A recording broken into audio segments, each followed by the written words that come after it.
Alors les résultats sont répartis 45% pour l'ensemble des collaborateurs et 45% en provision pour investissement. Et puis vous avez une partie qui est donnée bien sûr pour les dividendes, environ 7%. Et chose un peu particulière chez nous, nous avons 3% qui sont donnés à une caisse de solidarité pour l'ensemble du personnel pour les aider dans la vie de tous les jours. 3 parts égales, un tiers en participation, donc qui va à l'ensemble des salariés, un tiers qui va augmenter les réserves impartageables de l'entreprise et un tiers qui est distribué sous forme de dividendes que l'on capitalise au sein d'un plan d'épargne d'entreprise.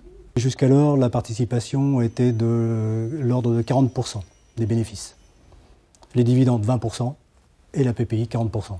45% en répartition vers les salariés sous forme de participation, 45% dans les réserves et 10% aux dividendes.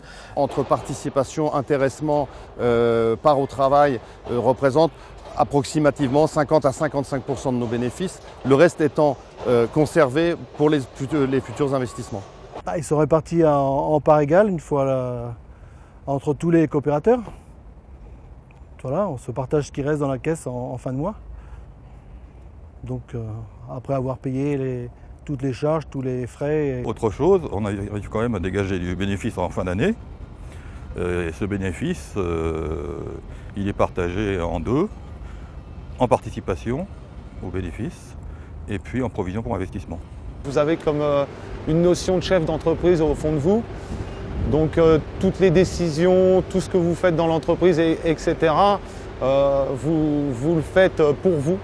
Et non seulement vous êtes récompensé à la finale dans tous les cas. On a la chance d'avoir une entreprise qui fonctionne bien. Donc évidemment, au niveau financier, en fin d'année, on a les dividendes de la participation.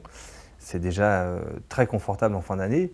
Le fruit de notre travail, il est partagé de manière équitable, donc c'est une gestion démocratique, contrairement à ce qu'on peut voir dans les autres entreprises classiques où justement le fruit du travail de toute une entreprise est partagé par une minorité d'actionnaires. Nous, c'est vraiment pas le cas. C'est une motivation supplémentaire, je dirais entre guillemets. C'est vrai que ça encourage.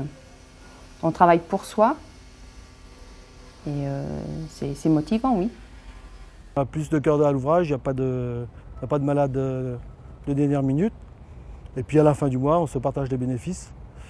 Voilà, c'est une chose très agréable. Donc ce côté partage, répartition des bénéfices, démocratie, nous permet de fidéliser de manière vraiment intéressante. J'ai un nombre de gens qui veulent partir assez réduit, très peu de turnover, et c'est important, ça fidélise beaucoup.